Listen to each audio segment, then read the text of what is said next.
Dans cette vidéo, il est question de Carl Philipp Emanuel Bach. J'explique les faits les plus importants concernant la vie et les œuvres du compositeur. Carl Philipp Emanuel Bach est né en 1714 à Weimar. Il était le deuxième enfant du célèbre compositeur Johann Sebastian Bach.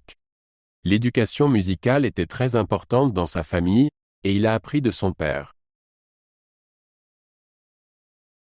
Après des études de droit, Carl Philipp Emanuel décide de devenir musicien. Son premier emploi significatif a eu lieu à la cour de Frédéric II à Berlin, où il travaillait comme claveciniste.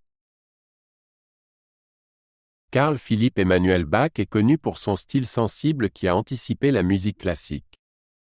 Il a expérimenté avec des formes et des expressions, influençant considérablement la musique de son époque. En 1768, Bach déménage à Hambourg, où il travaille comme directeur musical et cantor.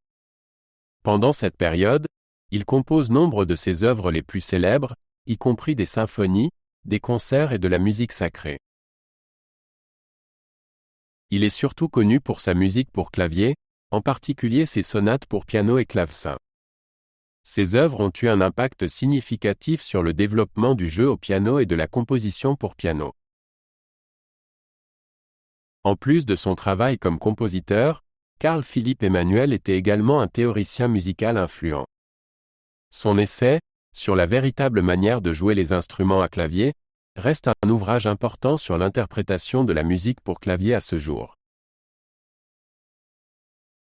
Sa musique a influencé de nombreux compositeurs ultérieurs, y compris Haydn, Mozart et Beethoven.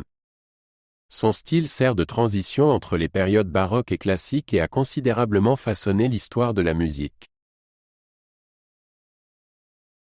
Dans ces dernières années, Bach s'est principalement concentré sur la musique sacrée et a laissé derrière lui un riche héritage de cantates et d'oratorios. Il est décédé en 1788 à Hambourg. Carl Philipp Emanuel Bach est considéré comme l'un des compositeurs les plus importants de la période de transition entre le baroque et le classique. Il a apporté des éléments innovants à la musique et a jeté les bases de l'ère classique.